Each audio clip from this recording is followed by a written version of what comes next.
Olá pessoal, tudo bem com vocês? Mais um Expresso Teológico, muito bem!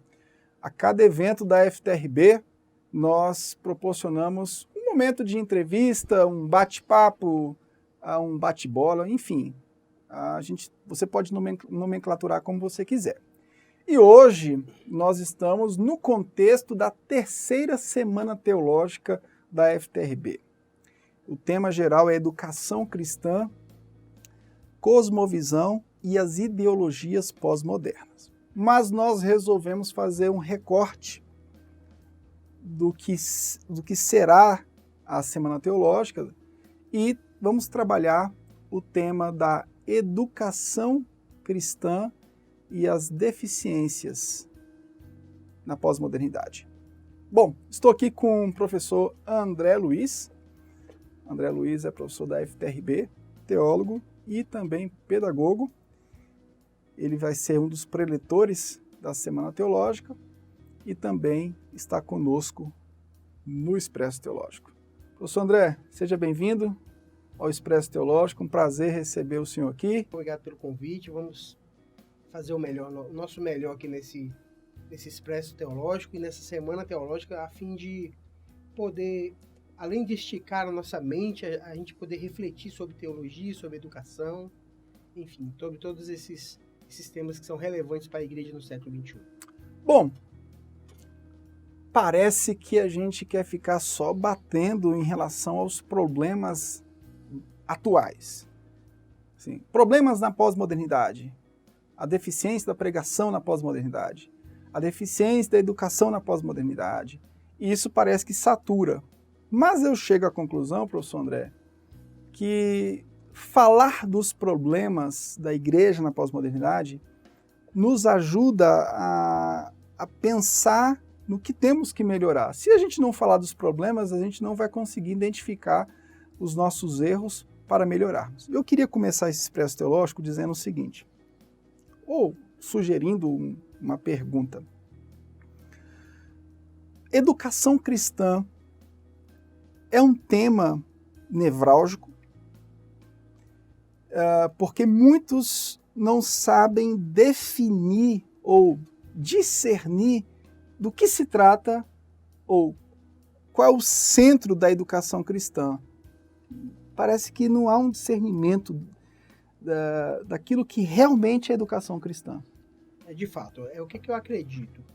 Eu acredito que nós recebemos várias pessoas dentro do contexto educacional, da igreja, né?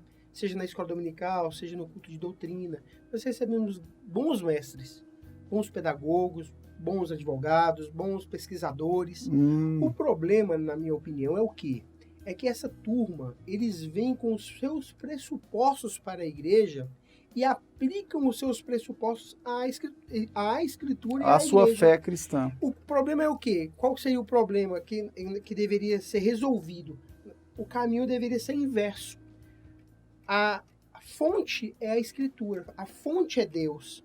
E Deus colocaria dentro desse bojo intelectual dessas pessoas o jeito certo de ministrar a educação cristã. O problema é que existe uma grande mistura entre educação humanista, educação de todas as naturezas, querendo contribuir para a teologia. E a teologia é que vai contribuir com essas ciências. Então, eu acho que o caminho precisa ser inverso, não do jeito que é feito. Não vamos descartar de forma alguma as pessoas. Ou as ciências, né? As ciências, de forma alguma, pelo contrário. Mas que essas pessoas, elas venham e a gente faça a reflexão a partir das escrituras, não a partir do que elas acham e da sua cultura. Muito bem, é justamente isso. Por exemplo, há muitas necessidades na igreja.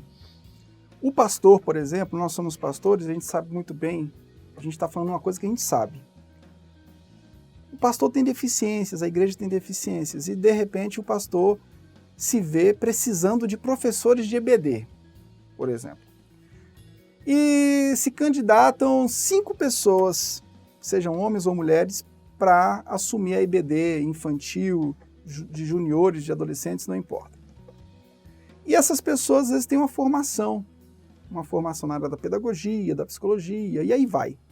E o pastor fica empolgado por achar que essas pessoas vindo para as classes de EBD, pelo fato de elas terem uma formação, por exemplo, na pedagogia, que elas dominarão o assunto da educação cristã.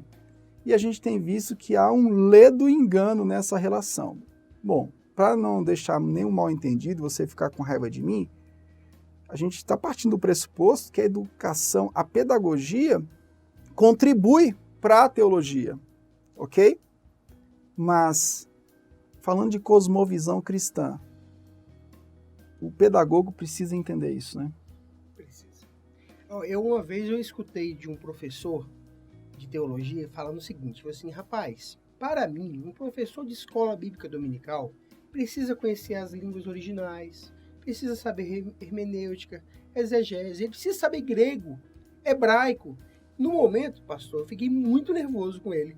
Mas, poxa, por que tudo isso? Por que isso? Para que esse exagero, eu fiquei, né? ele exagerando, mas ele precisa conhecer as línguas originais. No primeiro momento, eu fiquei um pouco triste com aquele posicionamento dele e achei até um pouco arrogante da parte dele. Porque ele sabia grego, ele sabia hebraico, ele Você sabia passou tudo. mal naquele dia, né? Eu não fiquei bem, mas depois eu fui entender a necessidade da capacitação do professor, porque somente a sua carga intelectual na sua área específica não é suficiente para dar aula. E o pastor às vezes acha que pelo fato de ter professores que são formados em pedagogia, tá com a classe de EBD maravilhosamente bem. Não, e esse é um problema, porque o que acontece? Eu não digo que a pessoa tem que ser um expert em grego, ela tem que ser um expert em exegese bíblica, Novo Testamento, Velho, mas ela tem que saber, ela transitar tem nas disciplinas, nas disciplinas, ela tem que entender um pouco da língua original, ela precisa saber um pouco de exegese, ela precisa saber sobre sermão expositivo, ela precisa saber ler a Bíblia, porque nós temos pessoas que são doutores, mas eles não sabem fazer a leitura adequada. Às vezes é doutor numa área humanista, mas é analfabeto funcional em relação à Bíblia. A Bíblia. Isso pessoas com vários anos de cristão. Vários anos de cristão. E o pastor às vezes se empolga com isso e já coloca na turma.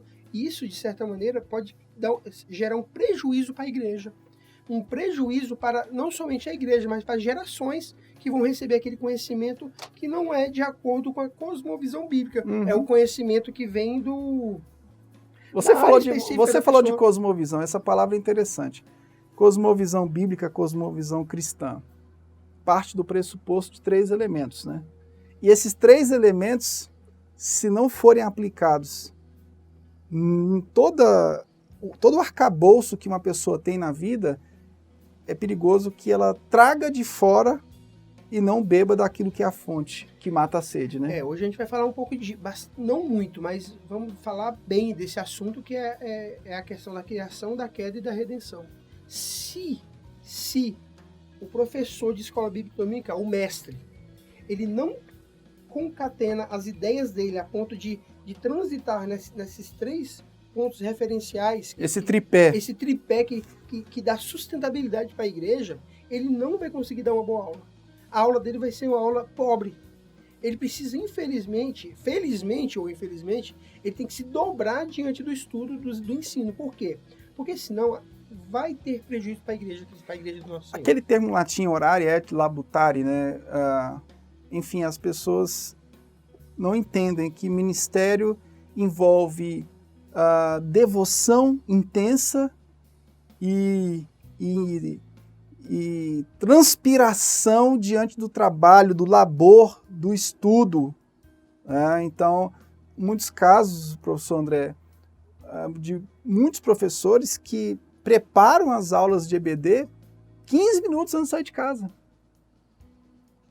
Isso é sintomático, né? Porque quando é voltado para a criança, há uma tendência muito forte em subestimar a capacidade que uma criança tem cognitiva, a capacidade de conhecer, a capacidade de transitar na vida em vários aspectos, em vários assuntos. O jovem, por exemplo, né?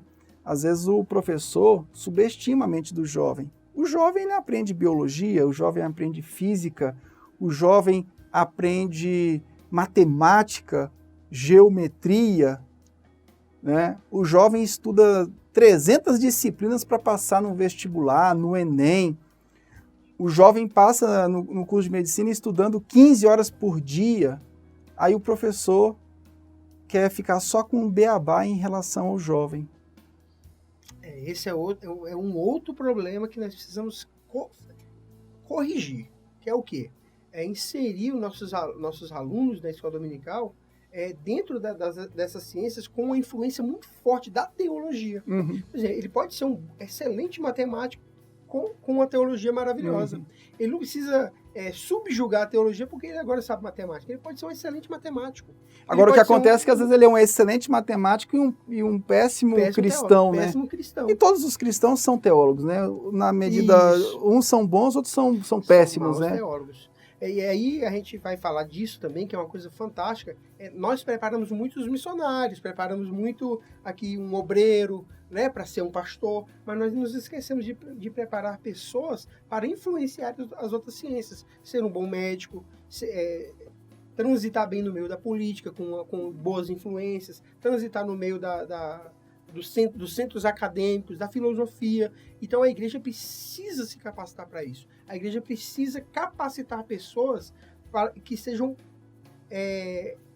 fortes e firmadas no processo de capacitação, ou seja, capacitando para capacitar. É mais ou menos esse sentido. Que se a gente fizer isso, a gente vai corrigir uma rota que está errada, porque nós saímos dos setores da ciência, dos setores intelectuais e ficamos acondicionados dentro do culto, do nosso culto público aqui, não é verdade? E no nosso culto privado, no nosso trabalho, nos outros setores a gente saiu. Então, quer dizer, essa rota precisa ser retornada. Como? Quem é que vai fazer isso? Nós, professores, nós, mestres, nós, faculdades teológicas e a igreja como um todo agindo nesse empenho, nessa força. Para quê? Para que haja uma mudança. Porque hoje um jovem chega na faculdade, a primeira coisa que ele faz é sair da igreja, ele deixa de ir para a igreja, de congregar, porque ele não está preparado, ele recebe uma carga tão terrível de humanismo, de várias correntes filosóficas que acabam abafando a vida dele e acabam morrendo. Sim. Então, enfim, a gente tem que preparar os nossos jovens, preparar nossas crianças, nossos idosos para transitar na sociedade, na vida, né? Na vida, em todos os setores. Teologia para a vida, né? Na arte, na ciência, na tecnologia, Sim. enfim. E esse é o nosso papel. E essa preparação, ela não é fácil. Não é fácil. É difícil, porque não são requer poucos, bons mestres, né? Bons mestres que estejam realmente dispostos a não ganhar nenhum dinheiro, Sim. a receber nenhum centavo por isso, mas promover mudança de vida. Pelo menos uma pessoa, 2 pessoas receberem essa palavra e começarem a multiplicar isso, eu acredito que tem jeito para nós ainda. Olha, nós não vamos falar mais, porque senão você vai pegar toda a palestra que você pode também depois assistir da Semana Teológica. Aqui foi só um aperitivo, ok? Nós agradecemos, professor André, pela participação na 3ª Semana Teológica. Eu creio que vai ser uma bênção para as nossas vidas, vai ser edificante, não somente para os alunos de teologia, mas para o corpo de Cristo. Nunca nos esqueçamos que a FTRB está sendo moldada e preparada para formar pessoas que glorifiquem a Deus através da fé baseada em Cristo e em sua palavra. Fique com Deus. Deixa algumas considerações finais. Eu quero agradecer aqui a reitoria da faculdade, eu quero agradecer a coordenação do curso de teologia e agradecer a todos vocês aí que continuem conosco aí, abracem essa causa, abracem essa faculdade que de fato é uma faculdade que está querendo fazer a diferença e vai fazer a diferença no Distrito Federal e no Brasil. Esse é o nosso desejo, e não um desejo assim de querer ganhar dinheiro, Sim. um desejo assim, mesquinho, mas pelo contrário, é para que o nome do nosso Senhor seja glorificado, e esse é o nosso objetivo, esse é o nosso desejo. Quero agradecer, muito obrigado. Tchau, tchau.